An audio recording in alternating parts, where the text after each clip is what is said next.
The broken millionaire stood alone in the rain, his empire crumbling with each passing second. Then a small voice pierced through his despair, a homeless child with nothing but a simple request. But no one imagined what would come next. Where are you watching from today? Drop your location in the comments and hit that like button for more life-changing stories that will touch your heart. Robert Davidson slammed his fist on the mahogany desk, shattering the silence of his corner office on the 47th floor of the Manhattan skyscraper. The skyline that had once represented his conquests now mocked him with its indifference. Sweat beaded on his forehead as he stared at the numbers flashing on his screen. 786 million. Gone. "Where is Zhang?" he roared, his voice echoing through the glass walls. His assistant Meredith flinched at the doorway. "Still no contact, sir. His phone is disconnected and the apartment is empty. The team in Beijing reports he hasn't been seen in 3 days." Robert collapsed into his chair, the leather creaking beneath his weight. At 54, he had built Davidson International from nothing, turning a small export business into a global empire spanning 3 continents. Now, a single betrayal threatened everything. His trusted translator and negotiator, Wei Zhang, had disappeared after sabotaging the biggest deal in the company's history, a partnership with China's largest tech conglomerate. The deliberate mistranslations, the altered contract terms, the secret offshore accounts Robert's forensic accountants had uncovered, it was a masterpiece of deception. "The board is asking for an emergency meeting," Meredith added, her voice barely above a whisper. "And the Times is calling for a statement." Robert waved her away. "Cancel everything. I need to think." After she left, he loosened his tie and opened the bottom drawer of his desk, pulling out the bottle of Macallan 25 he kept for celebrations. This was anything but a celebration, yet he needed it more than ever. 3 hours later, the sky had darkened, and rain pelted against the windows of his office. The alcohol had dulled his senses, but not his anger. Robert grabbed his coat and headed for the private elevator. He couldn't face going home to his empty penthouse. Not tonight. The security guard at the lobby barely looked up as he passed. Once, the staff had scrambled to attention when he walked by. Now rumors of the company's impending collapse had already changed how people treated him. Outside, the rain soaked through his expensive wool coat within seconds. Robert didn't bother hailing a cab. He walked aimlessly, letting the downpour wash over him, not caring about the puddles that ruined his Italian leather shoes. His wandering brought him to Central Park. It was nearly deserted at this hour, especially in this weather. Robert found a bench and sat down, not minding the wet surface. He stared at the path before him, illuminated by the occasional park lamp, wondering how it had come to this. His phone buzzed. Another crisis, no doubt. Another shareholder pulling out, another reporter asking for comments, another executive jumping ship. He ignored it. "Mister!" The small voice startled him. Robert looked up to see a little girl, no more than 8 years old, standing before him. She wore a tattered pink jacket several sizes too big and clutched a dirty stuffed rabbit in one hand. Her dark hair was matted against her head from the rain. "Mister," she repeated, "do you have a blanket? My brother is cold." Robert stared at the child, momentarily stunned into silence. "What are you doing out here alone?" "Where are your parents?" he demanded, suddenly alert. The girl pointed to a cluster of bushes near the path. "My brother's over there. He's shaking." Against his better judgment, Robert followed the little girl. The rain had eased to a drizzle, but his clothes clung uncomfortably to his skin. His mind, clouded by whiskey and despair, struggled to comprehend why a child was wandering Central Park at night. "I'm Lily," the girl said, sloshing through puddles in shoes that were falling apart. "I'm 8. My brother is 5. He's called Tommy." Behind a large rhododendron bush, partially sheltered by its leaves, lay a small boy, curled into a tight ball on a piece of flattened cardboard. He was wrapped in what looked like a woman's sweater, his body trembling violently. Next to him sat a battered backpack. "Jesus Christ," Robert muttered, immediately removing his wet coat and draping it over the child. It was soaked through, but would at least block the wind. "Are you homeless?" he asked, already knowing the answer. Lily nodded. "Since Mommy went to heaven last month, the lady from the government came, but we ran away. They wanted to separate us." Robert crouched beside the boy, placing a hand on his forehead. He was burning up despite his shivering. "He needs a doctor," Robert said, his own problems momentarily forgotten. "And you both need somewhere warm and dry." "No hospitals," Lily said firmly, a flash of adult wariness in her young eyes. "They'll call the people who take kids." Robert hesitated. The girl was right. Any hospital would contact Child Protective Services, but the boy clearly needed medical attention. "Look," he said, making a decision. "I have a place nearby. Let's get your brother warm, and I'll have a doctor come to us. No hospitals, I promise." Lily studied his face with an intensity that seemed beyond her years. "Are you a bad man? Mommy said never go with strangers."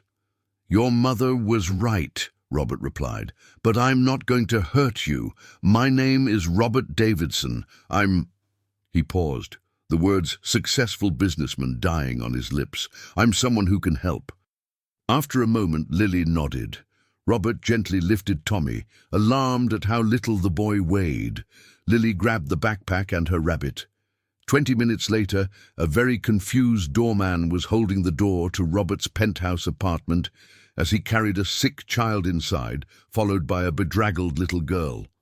"Mr. Davidson, should I call someone?" the doorman asked, eyeing the strange procession. "Yes, Dr. Patel. Tell him it's an emergency, and I'll pay triple his usual fee for discretion." Inside the penthouse, Robert laid Tommy on the guest bedroom's king-sized bed. The boy looked tiny against the white Egyptian cotton sheets. Lily climbed up beside her brother, refusing to leave his side. "I need to get you both into dry clothes," Robert said, running a hand through his wet hair. "And food.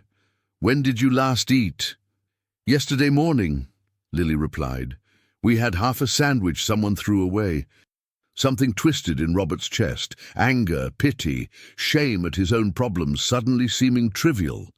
"Wait here," he said, heading to his bedroom. He returned with 2 of his T-shirts. "These will be like gowns on you, but they're dry. Can you help your brother change while I make some soup?" "Doctor."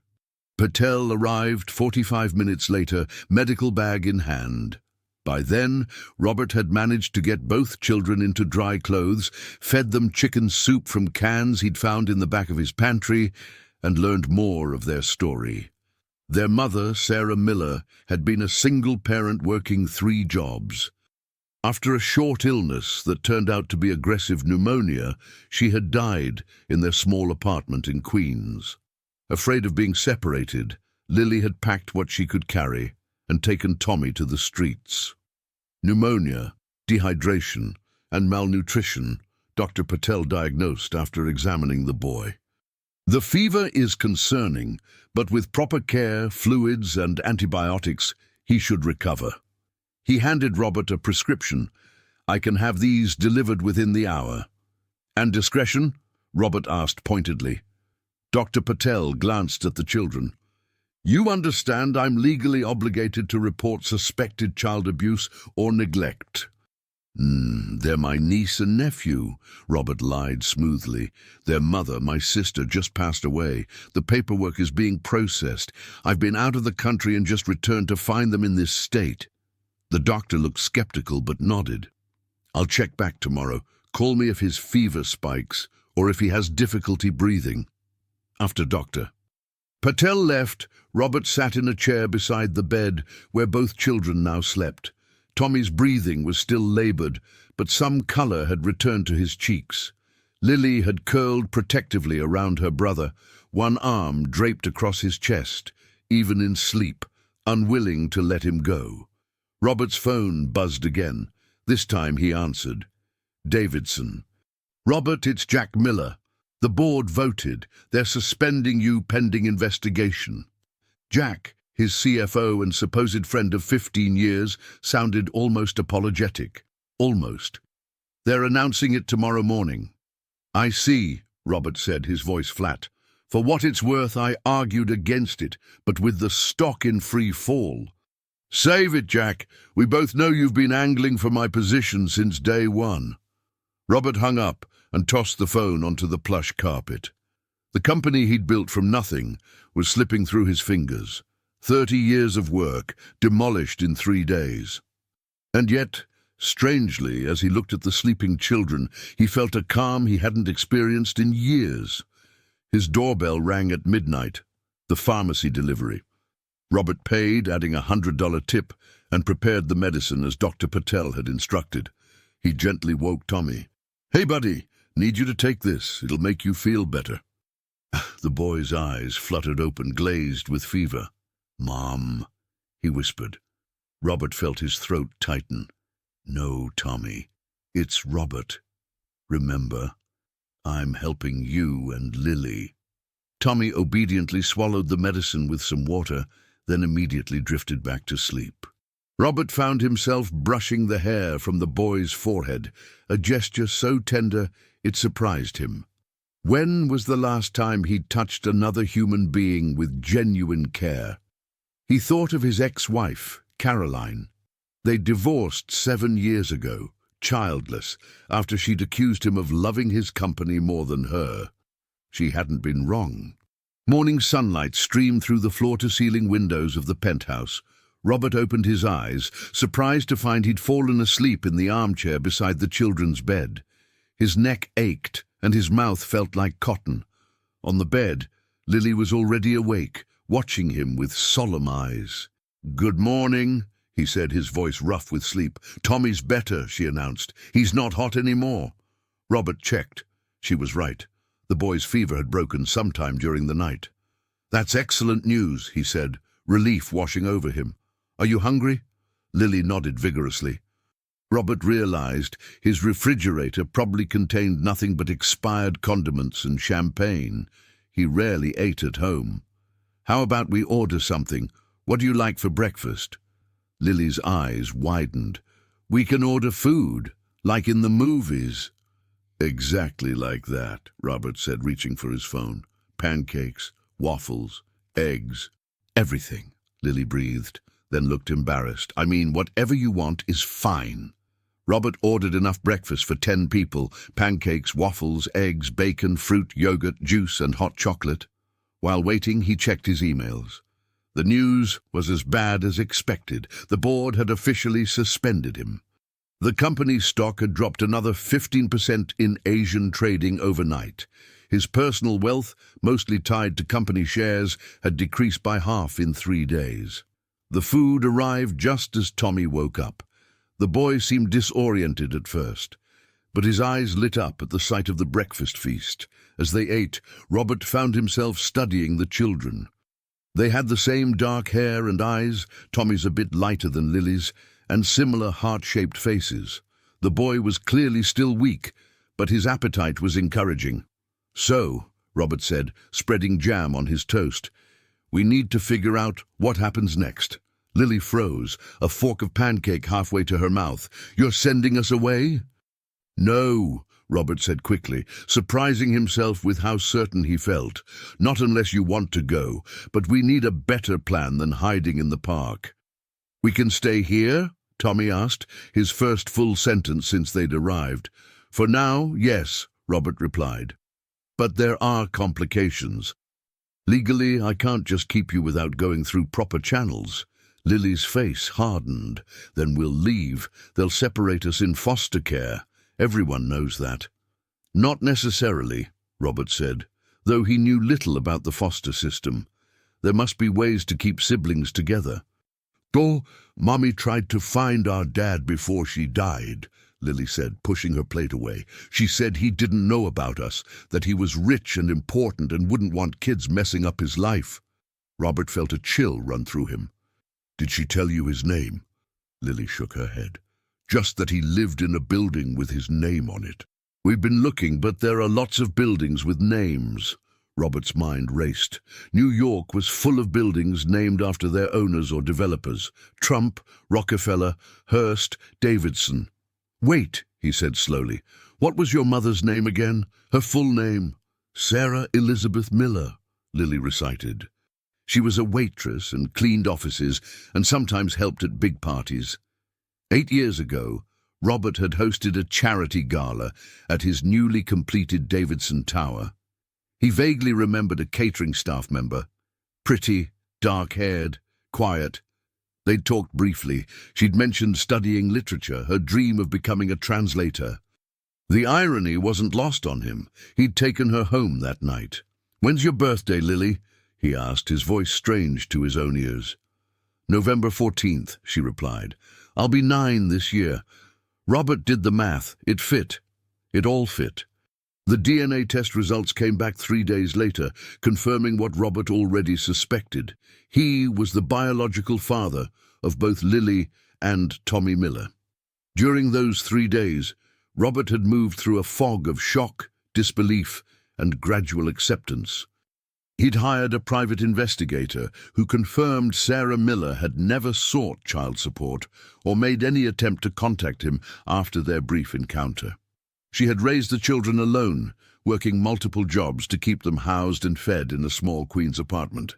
The children had settled into a tentative routine in his penthouse. Tommy's health improved rapidly with proper care and medication.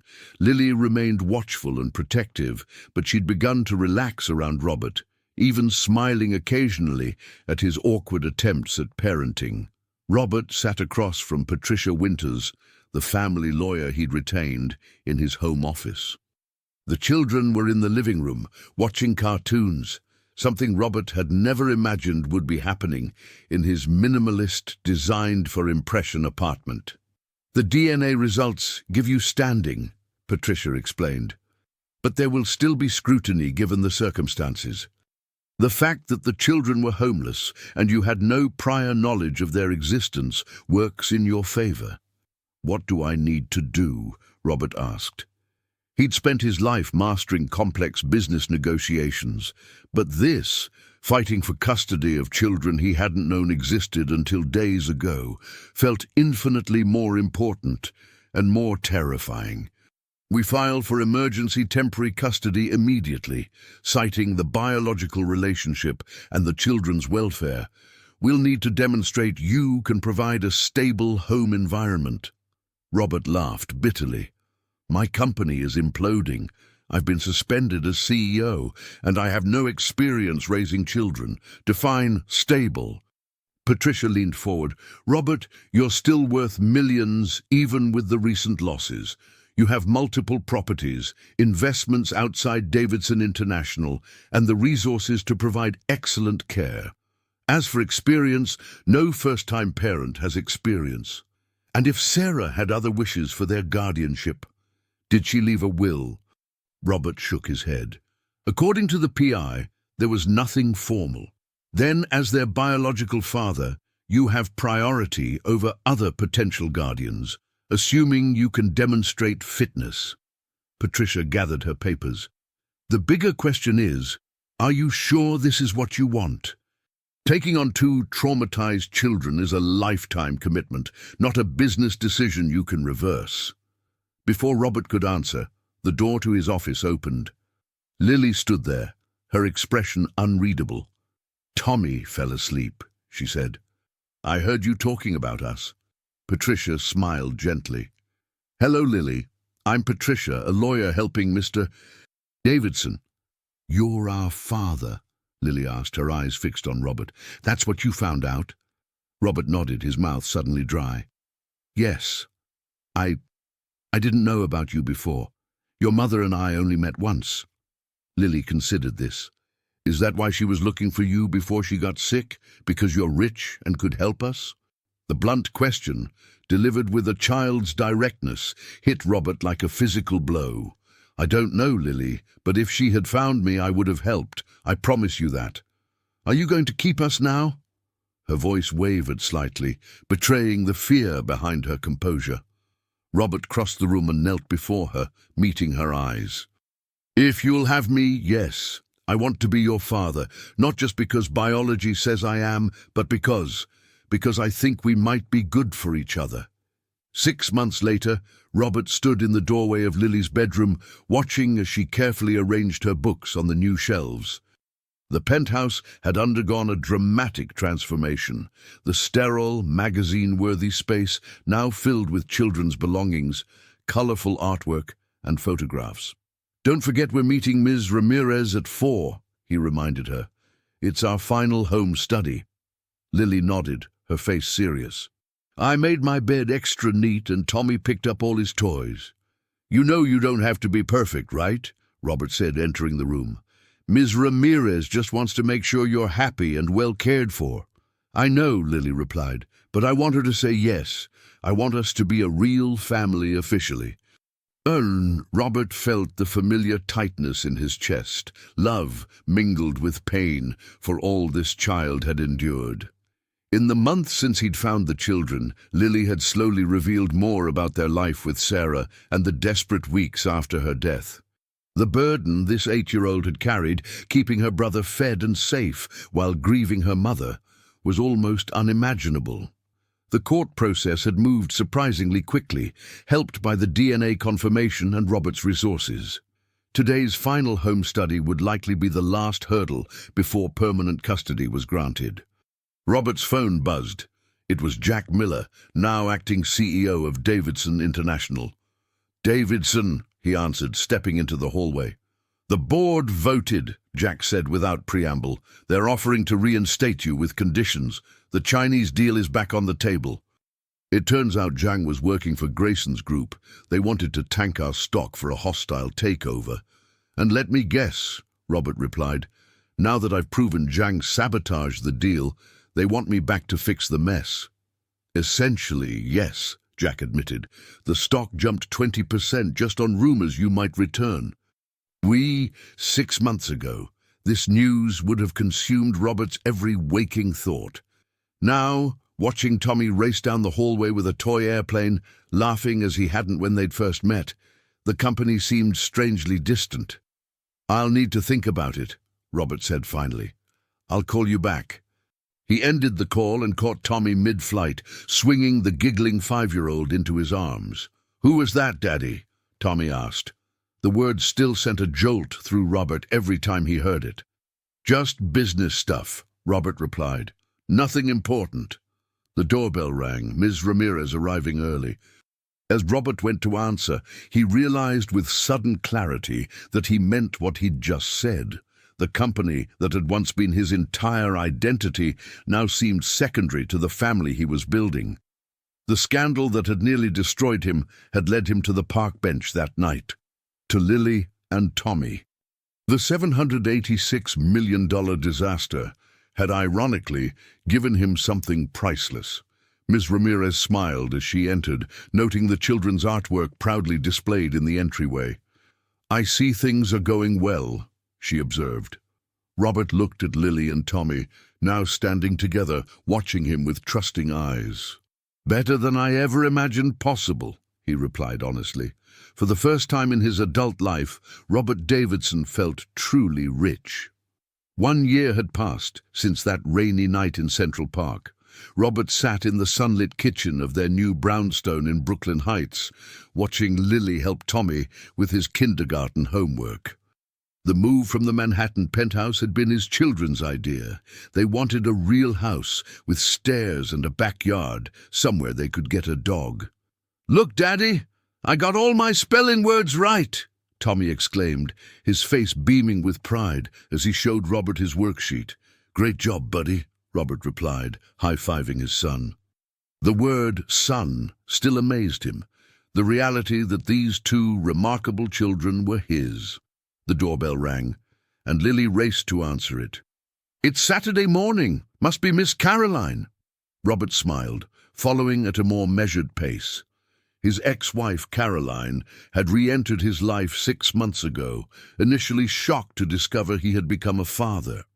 To everyone's surprise, she and the children had formed an immediate bond. "I brought bagels and that cream cheese Tommy likes," Caroline announced as she entered, carrying shopping bags. She gave Robert a quick kiss on the cheek, another recent development in their evolving relationship. While the children attacked the bagels, Caroline pulled Robert aside. "Have you told them yet?" He shook his head. "I'm waiting for the right moment. It's complicated." "Robert," Caroline sighed, "you can't keep putting it off. The hearing is next week." "I know," he replied, running a hand through his hair, now flecked with more grey than a year ago. "But how do I explain that the man who nearly destroyed everything I built might go free?" Wei Jiang had been arrested in Singapore 3 months ago, trying to access one of his hidden accounts. The evidence against him was substantial, but his high-priced legal team was arguing for dismissal on technicalities. "The kids deserve to know what's happening," Caroline insisted. "Especially Lily. She watches the business news, you know. She's trying to understand your world." Robert nodded, acknowledging the truth in her words. 9-year-old Lily had taken a keen interest in Davidson International since learning it was her father's company. She'd even asked to visit the office, proudly wearing a miniature business suit Robert had bought her as a joke.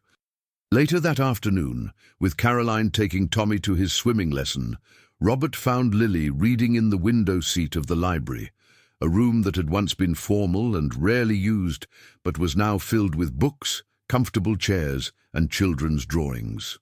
"Hey, Lily Pad," he said, using the nickname that had emerged naturally during their first months together. "Can we talk?" Lily marked her place in the book and moved over to make room. Robert sat beside her, noticing how her legs, once skinny from malnutrition, had grown stronger and longer. Soon she'd be entering the awkward pre-teen years. He wondered how he'd navigate that stage of fatherhood when it arrived. "You know the man I told you about, the one who caused the problems at my company before I found you?" Lily nodded solemnly. "The bad translator who stole money?" "That's right. His name is Wei Jiang, and the police caught him. There's going to be a court hearing next week to decide if he goes to prison." "Will you have to go to court?" Lily asked, her brow furrowed with concern. "Yes, I'll need to testify." Lily was quiet for a moment, processing this information. "Is he a very bad man?" Robert considered the question carefully. "He did bad things that hurt a lot of people, but I don't know what was in his heart. Sometimes good people make terrible mistakes." "Like when Mommy couldn't find you to tell you about us?" Lily asked, her insight catching Robert off guard. "Yes," he said softly. "Like that." The courthouse bustled with activity as Robert guided Lily through security. Against Caroline's advice, he had decided to bring his daughter to the hearing. Tommy was too young to understand, but Lily had insisted on coming to support him. "Remember, you'll sit with Aunt Patricia in the gallery," Robert explained, straightening the collar of Lily's navy blue dress. "I'll be at the front table with the lawyers." Lily nodded, her expression serious beyond her years. "I know, Daddy. I'll be quiet and listen." Patricia Winters, who had become a close family friend after helping secure Robert's parental rights, met them in the hallway. "All set?" she asked, smiling at Lily. "I brought colored pencils and a sketch pad in case you get bored." "I won't get bored," Lily replied confidently. "This is important history." Robert exchanged an amused glance with Patricia. Lily's vocabulary and perspective often surprised even those who knew her well. Inside the courtroom, Robert spotted Jack Miller and several board members seated in the front row. Their relationship had evolved into an unusual arrangement. Robert had returned to Davidson International as chairman, while Jack remained CEO, the two men finding an unexpected mutual respect. The company had not only recovered, but thrived under their shared leadership. As they waited for proceedings to begin, Robert's phone buzzed with a text from Caroline. "Tommy says good luck. He's made you a special dinner for when you get home." The message brought a smile to Robert's face. Though he and Caroline hadn't officially reconciled, they had found a new closeness through the children. She had become a surrogate mother figure, spending weekends and holidays with them, helping fill the void left by Sarah's death. The courtroom fell silent, as the judge entered. Robert's attention was drawn to the defense table, where Wei Jiang sat beside his attorney. The man looked smaller than Robert remembered, his shoulders hunched, his once immaculate appearance now subdued. For a fleeting moment, their eyes met. Robert expected to feel the familiar surge of anger that had consumed him for months after the betrayal. Instead, he felt something unexpected, a muted sadness, perhaps even a trace of empathy. The proceedings began with opening statements. The prosecution detailed Jiang's elaborate scheme, the deliberate mistranslations, the manipulated contracts, the offshore accounts where millions had been diverted. Evidence that had once been circumstantial was now irrefutable, thanks to files recovered from Jiang's laptop in Singapore. When Robert's turn to testify came, he approached the witness stand with measured steps. After being sworn in, he faced the courtroom, briefly catching Lily's eye in the gallery. She gave him a subtle thumbs up. The prosecutor's questions were straightforward, allowing Robert to explain how he had discovered the fraud and its impact on the company. Then came the question he hadn't anticipated. "Mr. Davidson, in your estimation, what was the defendant's motivation for these actions?" Robert paused, considering his answer carefully. He could claim ignorance, stick to the facts. But something compelled him toward honesty. "I believe," he began slowly, "that Mr. Jiang felt undervalued and exploited. I paid him well, but I never acknowledged his true contribution to the company's success in Asia. He was brilliant, fluent in 7 languages, intimately familiar with business customs I couldn't begin to understand. Yet I treated him as a tool rather than a partner." A murmur ran through the courtroom.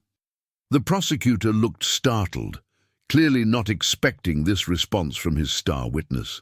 "This doesn't excuse his actions," Robert continued, "but I've come to believe that profound resentment, not just greed, drove him to betray the company." The verdict came 2 days later, guilty on all counts. Wei Jiang was sentenced to 12 years in federal prison, with the possibility of parole after 8. The financial restitution ordered would take him a lifetime to repay, though much of the stolen money remained unrecovered. Robert had watched Jiang's face as the sentence was read. The man had shown no emotion, his expression blank as he was led away in handcuffs. Only once did he glance in Robert's direction, a brief, unreadable look that left Robert wondering what might have been different if he had recognized Jiang's value years earlier. "Are you sad about the bad man going to jail?" Why, Tommy asked that evening as Robert tucked him into bed. News of the verdict had been all over the television, impossible to shield from even a 6-year-old. Robert sat on the edge of the dinosaur-themed bed, considering how to answer. "I'm sad about the whole situation, buddy. Sad that it happened at all." "But he's a bad guy," Tommy insisted, his black and white view of the world still intact. "Bad guys should go to jail." "People aren't always just good or bad," Robert explained, smoothing Tommy's hair. "Sometimes good people do bad things when they're hurt or angry." Tommy yawned, his eyelids growing heavy. "Like when I broke Lily's art project because I was mad she wouldn't play with me." "Something like that," Robert smiled, "just much, much bigger." After Tommy fell asleep, Robert found Lily in her room, already in pajamas but still awake, writing in the journal her therapist had suggested for processing her feelings about her mother. "May I come in?" Robert asked, knocking softly on the open door. Lily closed the journal and patted the space beside her on the bed. "I heard about the verdict. 12 years is a long time." "Yes, it is," Robert agreed, sitting down. "How do you feel about it?" Lily considered the question with her typical thoughtfulness. "I think it's fair. He hurt a lot of people, but I also think maybe he was hurting too." Robert marveled at his daughter's capacity for empathy, a trait he was still learning himself. "That's very insightful, Lily Pad." "Dad?" Lily asked, her voice suddenly hesitant. "Can I ask you something about Mom?" "Of course. Do you think she would be mad that we found you?" That we're happy now? The question caught Robert off guard. Why would you think that? Lily fidgeted with the edge of her blanket. Because she never told you about us. Maybe she didn't want us to know you.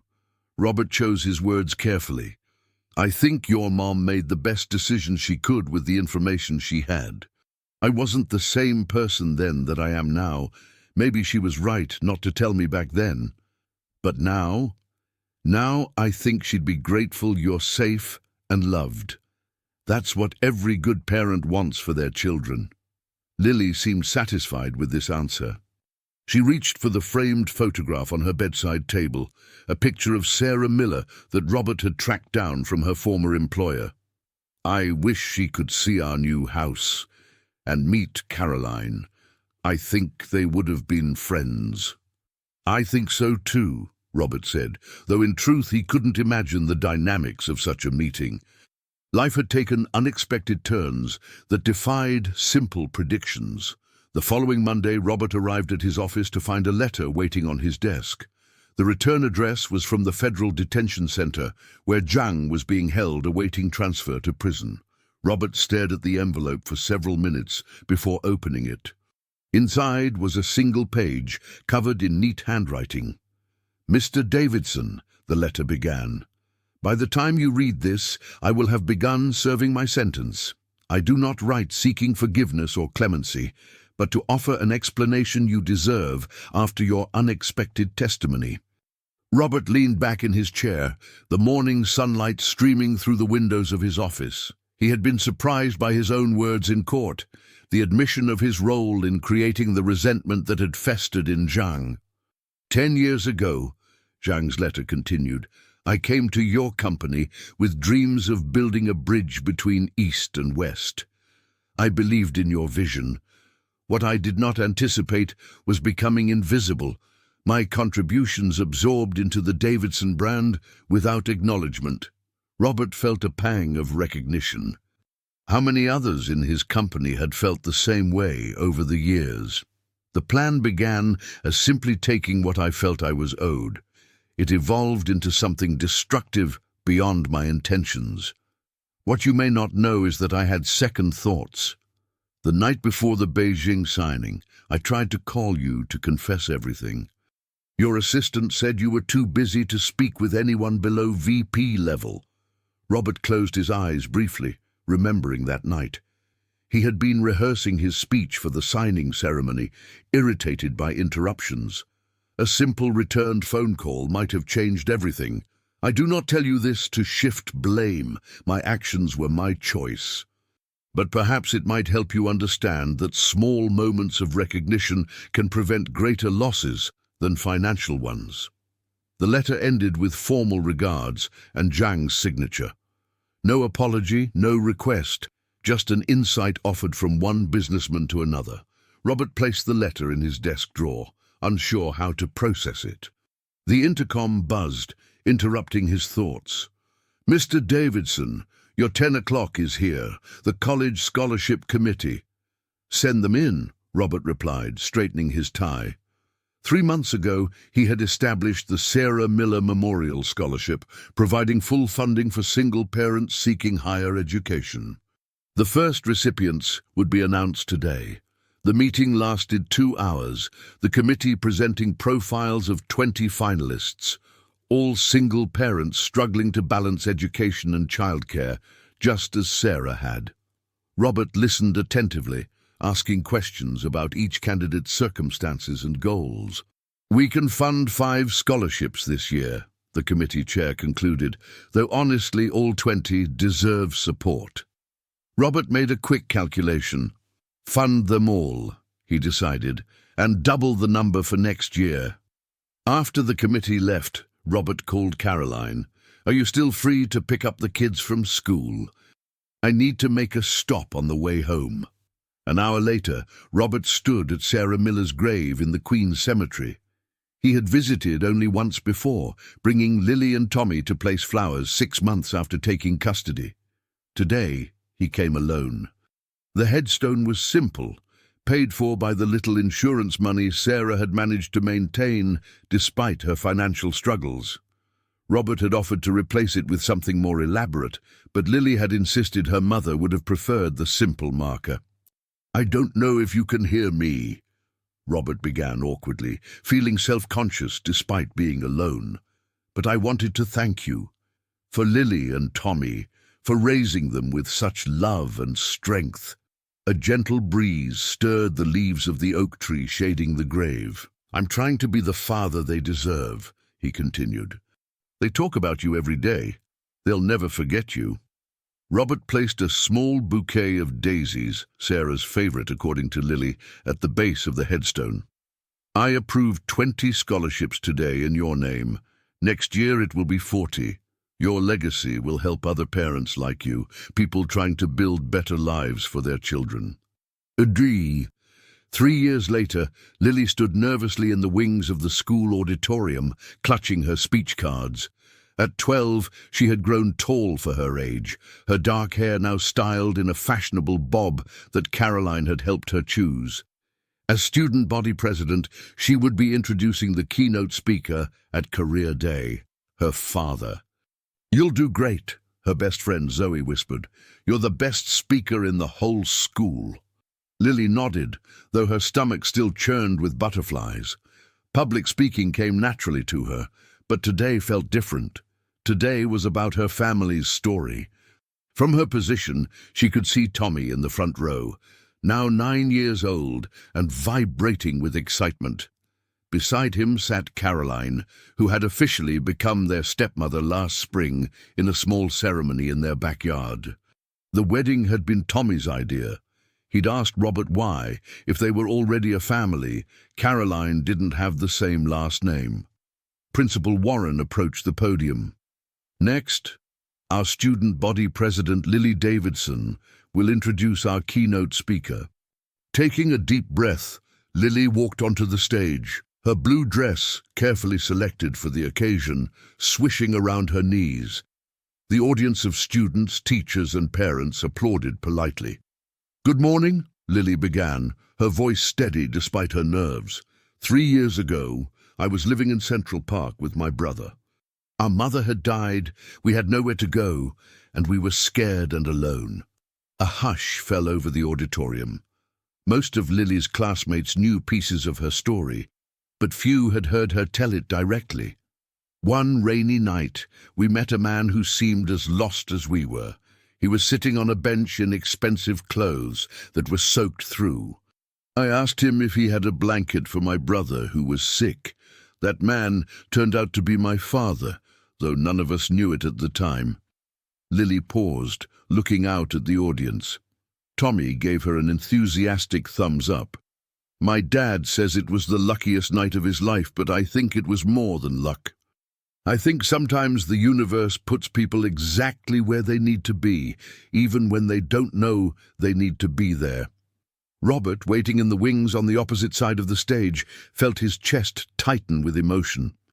They had decided together what parts of their story to share today, but hearing Lily tell it in her own words still moved him deeply. "Before my dad found us, before we found each other, he was just a businessman who thought success meant money and power. Today, he runs a company that helps people like our mom, single parents trying to get an education while raising kids. He also started a foundation that helps homeless families stay together." Lily looked toward the wings where she knew her father was waiting. She smiled, an encouraging look that reversed their usual roles. "So please welcome my dad, Robert Davidson, to talk about how losing everything helped him find what really matters." The applause was thunderous as Robert walked onto the stage. He hugged Lily tightly before she took her seat in the front row beside Tommy and Caroline. "Thank you for that beautiful introduction," Robert began. "As Lily told you, our story began with a series of losses. I lost my company's biggest deal. Wei Zhang, my translator, lost his way. Sarah Miller, my children's mother, lost her life far too young, and 2 children lost their home and their security."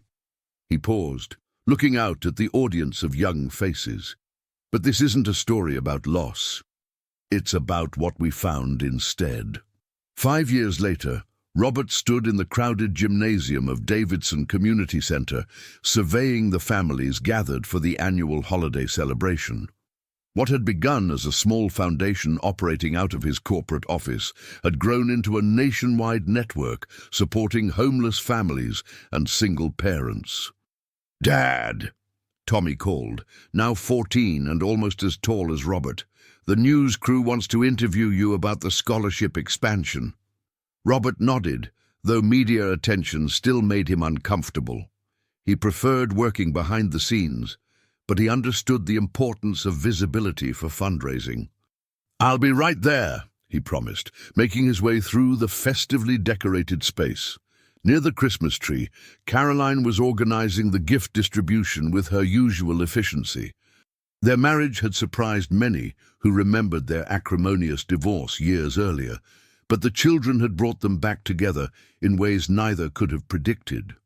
The center's doors opened, admitting a blast of December air and a familiar figure, Lily, home from her first semester at Columbia. At 17, she had grown into a poised young woman with her mother's smile and her father's determination. She had been accepted early decision to study social policy and business, with plans to eventually take over the foundation. "Lily!" Tommy shouted, abandoning his duties to rush toward his sister. Despite their occasional teenage conflicts, the bond forged during those desperate weeks after their mother's death remained unbreakable. Robert watched as his children embraced, a lump forming in his throat. Every day, he marveled at how different his life had become from the path he'd once followed with single-minded ambition. The interview with the local news was brief but impactful. Robert announced the foundation would double its scholarship recipients next year and open 5 new community centers across the country. "This work is personal for me," he explained to the reporter. "My late wife, my children's mother, struggled as a single parent. She never had the support system these families deserve." After Sarah's death, Robert had legally adopted Lily and Tommy, but he had also petitioned the court to add Miller as their middle names, ensuring Sarah's legacy remained part of their identity. Over time, he'd begun referring to her as his wife when speaking publicly about the foundation's work. The technical inaccuracy bothered him less than the importance of honoring her role in their family story. As the celebration continued, Robert slipped away to his office down the hall. On his desk sat the newest addition to the family photo collection, Lily in her Columbia sweatshirt on move-in day, flanked by Robert, Caroline, and Tommy. Beside it stood an older frame containing a newspaper clipping from 7 years ago.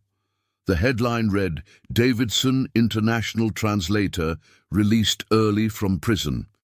Wei Jiang had served 5 years of his sentence before being paroled for good behavior and cooperation in recovering additional stolen funds. Robert had sent Jiang a letter after his release, offering a chance to speak if he wished. Jiang had never responded, but 6 months later, an anonymous donation of $50,000 had arrived at the foundation with a note for the Sarah Miller Memorial Scholarship. A knock at the door interrupted Robert's reflections. Lily entered, carrying 2 cups of hot chocolate. "Hiding from your admirers?" she teased, placing 1 mug on his desk. "Just taking a moment," Robert admitted. "Sometimes it all feels a bit surreal."